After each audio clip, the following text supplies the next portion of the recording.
After my fiancé backed his parents' demand to seize my finances, I called off the wedding, then had them arrested for harassing me at my own home and saved myself. My fiancé, James, 28 years old, and I, 26 years old, just got engaged, and we were over the moon about our upcoming wedding. We were deeply in love and ready to embark on a lifelong journey together. However, a recent incident involving my future in-laws has made me question our entire relationship. To provide context, James and I both hail from working-class backgrounds, but our family dynamics are starkly distinct. My parents taught me to work hard and be independent, fostering a sense of self-reliance.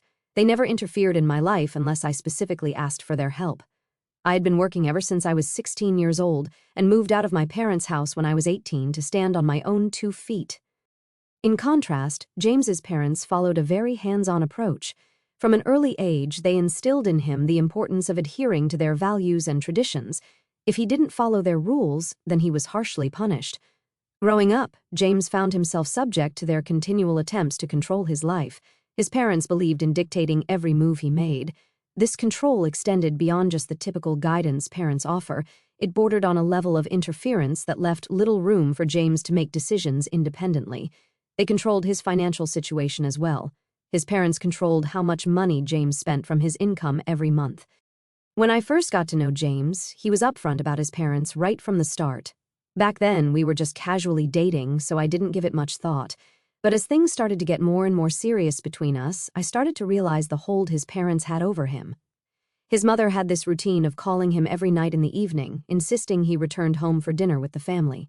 Even when James tried explaining that we had plans and we were just going to grab a bite, she shut it down.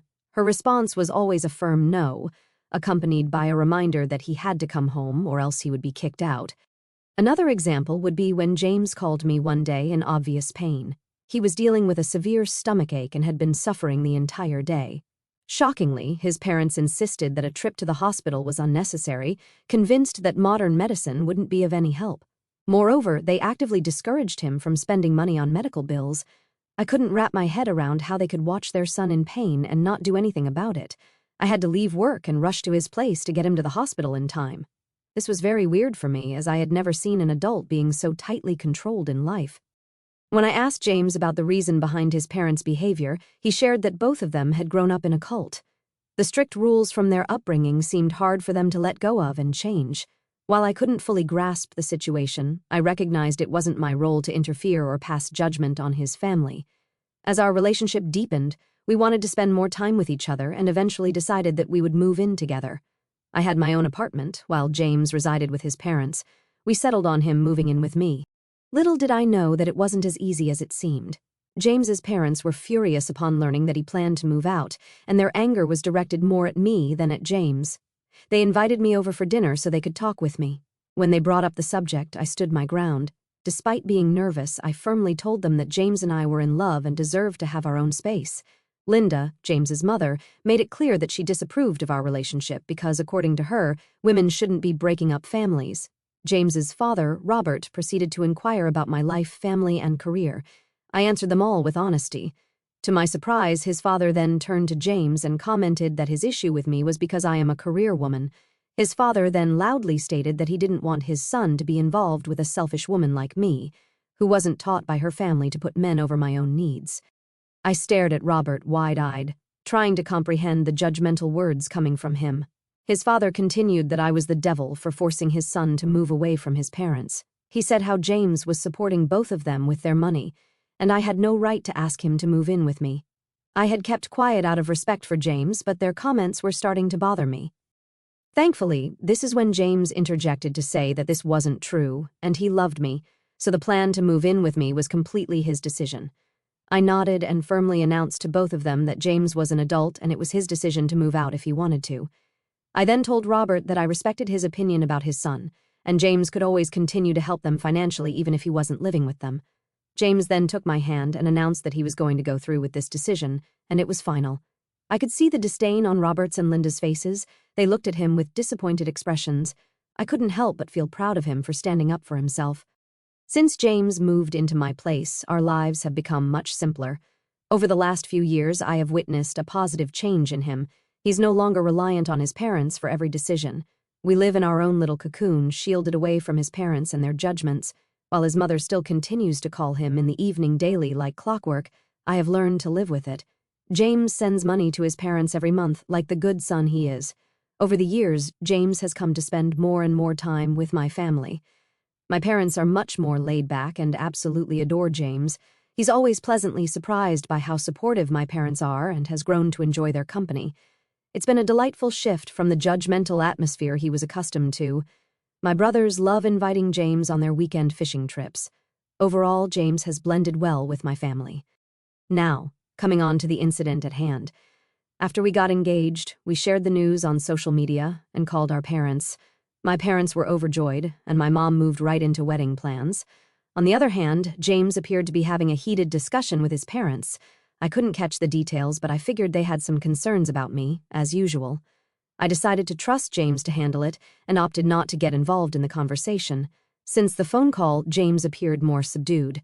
I questioned him multiple times, sensing something was amiss, but he continued to deny any issues. I didn't think much about it until last week when he told me that his parents wanted to come over for lunch.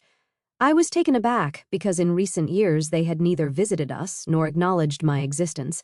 Nonetheless, I felt happy, thinking that perhaps now that I was going to be their daughter-in-law, they wanted to sit down and get to know me better. On the day they were supposed to have lunch with us, I took a leave of absence from work so I could prepare a grand meal for his parents. I cooked an array of dishes, including a hearty lasagna, flavorful roasted vegetables, and a decadent chocolate cake for dessert. My aim was for them to be thoroughly impressed with my cooking skills and hopefully never question my ability to take care of James in the future. Upon their arrival, I greeted them warmly and welcomed them in. They appeared awkward and out of place and looked around my house disapprovingly.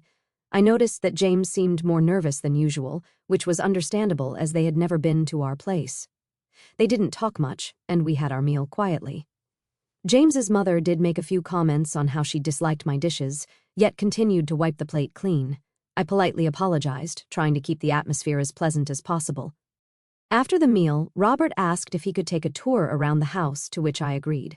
We strolled through each room, and he examined them closely. Then, we all settled in the living room.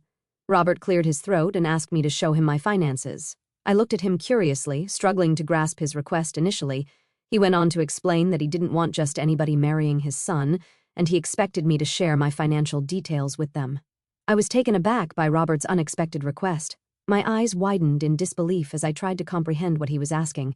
I have always been open with James about how much I earn, which is twice as much as his salary, my investments, and my savings. Hence, I never thought it was necessary to tell his parents. The idea of sharing my personal information with my future in-laws left me shocked and uneasy. This had never happened with me before, as my parents never asked James to show his financial details when we got engaged. I exchanged glances with James, hoping for some support or intervention, but he remained uncomfortably silent. The air in the room grew thick with tension as I grappled with the intrusive nature of this demand. I hesitated for a moment but ultimately agreed to their invasive request. Reluctantly, I presented documents detailing my assets and savings, allowing them a glimpse into my financial life. I watched as Robert and Linda's eyes widened in surprise, and I couldn't help but feel a tinge of pride. All the years of hard work since the age of 16 have allowed me to save a considerable amount of money, showcasing my dedication and diligence. I hoped this would alleviate their concerns about our future together, but little did I know what would unfold next. To my bewilderment, the situation took an unexpected turn. Robert and Linda, after scrutinizing my financial records, shockingly demanded that post-marriage, I give up full control over my finances. My brows furrowed in confusion as their words sunk in. They went on to explain that women in their families don't manage their money, so I should let them take care of us for our own benefit. The absurdity of their demands left me speechless. I urged them to clarify further, and Robert boldly stated that I was marrying his son now, and this is what they followed in their family. As the supposed head of the family, he declared his intention to take charge of all financial matters. Stunned, I turned to James, anticipating his intervention, only to find him sitting quietly. When I asked for his input, to my astonishment, he appeared unfazed, stating that as his wife-to-be, his parents wished to guide our lives. Linda then started saying that they wanted to move in with us after marriage so that I could take care of them like any dutiful wife. Robert nodded in agreement and suggested that it was a good idea for me to stop working after marriage. He explained that with my savings, they could sustain themselves until James found a better opportunity. Shocked, I stared at them with my mouth open as Linda continued outlining her vision for our wedding, insisting it be held in a church where she wouldn't attend. With each passing second, I could feel my frustration rising, and James remained frustratingly passive. Pleadingly, I looked at him, torn between respect for my in-laws and standing up for myself. To my dismay, he appeared to be dismissing my concerns. He whispered that his parents wanted the best for us and that he had no problems with their demands. I couldn't bear to hear them any longer. I decided to take matters into my own hands, and with a mix of firmness and respect, I addressed Robert. I declared that I had earned my money, and under no circumstances would I surrender control, regardless of who I was marrying. With a measured tone, I asserted that decisions about our finances and living arrangements were a mutual matter between James and me. Regarding them moving in with us, I suggested that when the need arose, we would think about it in the future, while also maintaining our independence and privacy as a married couple. Upon hearing this, Linda scolded me, insisting that women in their families didn't talk back to elders. Robert joined in, stating that as I was marrying their son, I needed to adhere to their living rules. He went on to express his views that modernity has ruined my womanhood and that I should be more obedient. In response, I questioned why he wasn't working and dependent on his son for money if he believed in traditional gender roles that dictate men should be the breadwinners.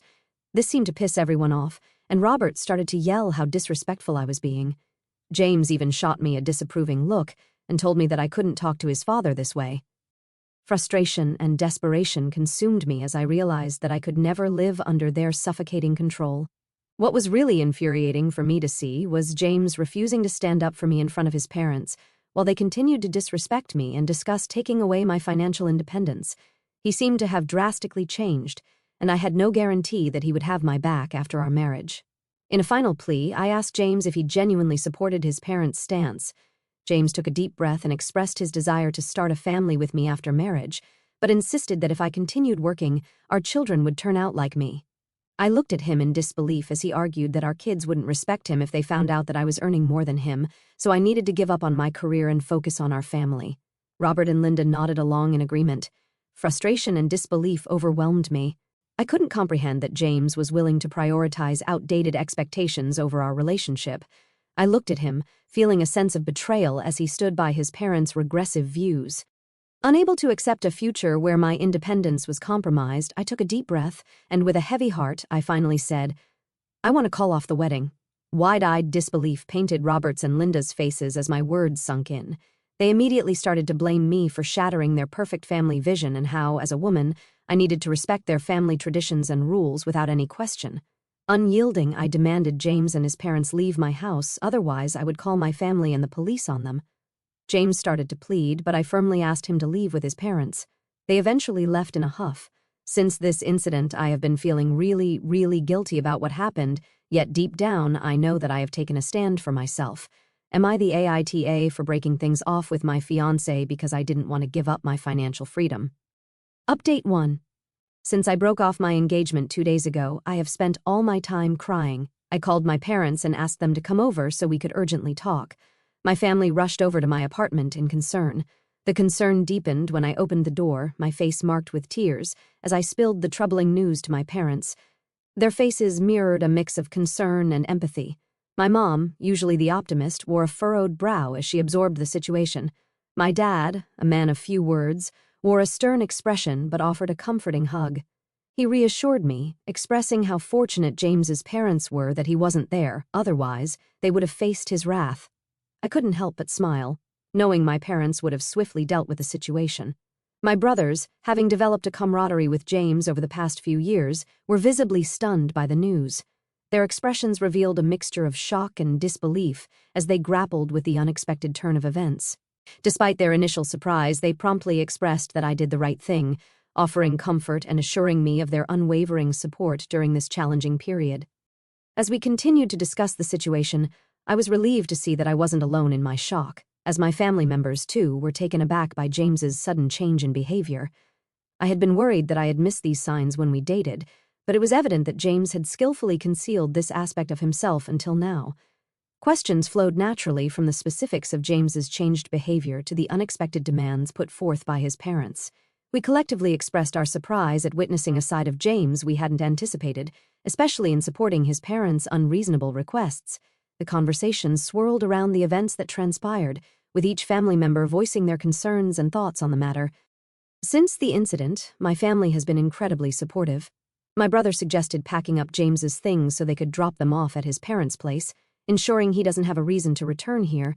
My dad offered to change all the locks and install a camera at my driveway so if his parents come back, I can notify them or the police right away. Meanwhile, I have been bombarded with messages and calls from James, each one filled with a mix of apologies, pleading, and frustration. His parents joined the chorus, sending messages expressing disappointment and attempting to guilt-trip me into reconsidering. The constant notifications have created a whirlwind of emotions, but amidst it all, I am holding on to the decision I made for my own well-being.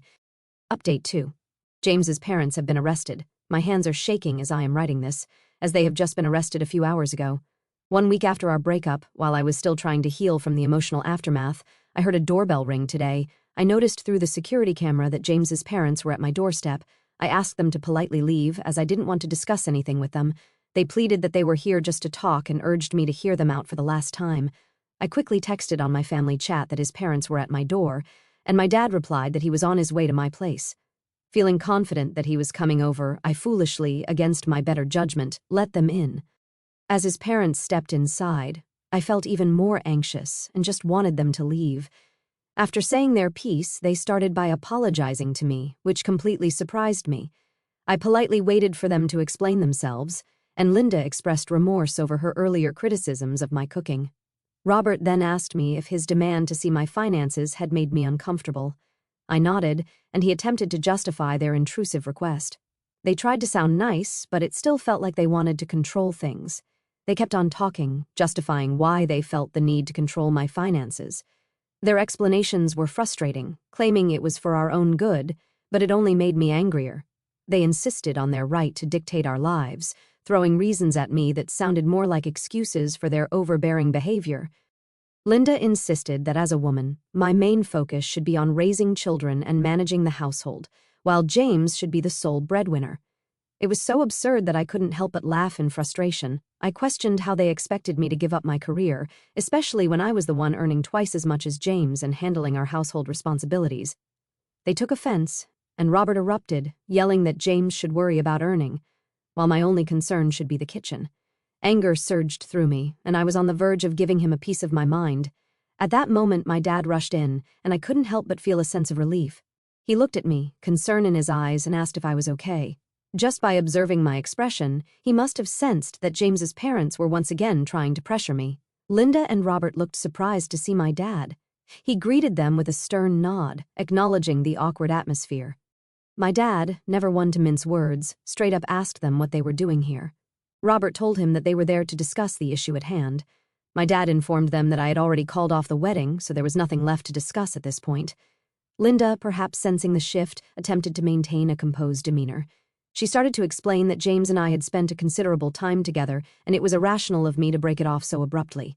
She continued, saying that they had only expressed their concerns out of love for James and our future together. Robert chimed in, emphasizing that their family followed traditional values, hence he didn't see what was so wrong with him to be the financial decision-maker while I could take on the household responsibilities, just like Linda.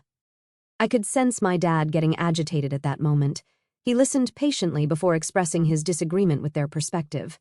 My dad firmly told Robert that I was never going to give up my career for any man unless that was what I wanted. He stressed that he was a man too, yet had never imposed these absurd rules on our family.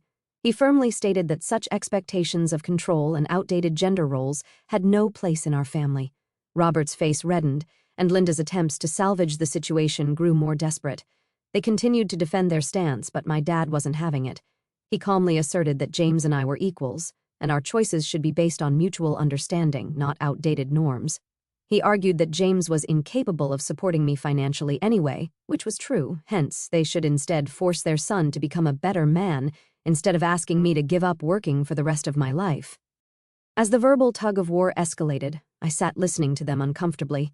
Despite my dad's efforts to reason with James's parents, the conversation reached an impasse. Robert, increasingly agitated, raised his voice, asserting that they were only looking out for James's best interests. My dad, maintaining his calm demeanor, reiterated that he was doing the same and stood by my decision to break off my marriage. Amid the escalating tension, Robert's demeanor took a volatile turn, his words transformed into a barrage of insults directed at me.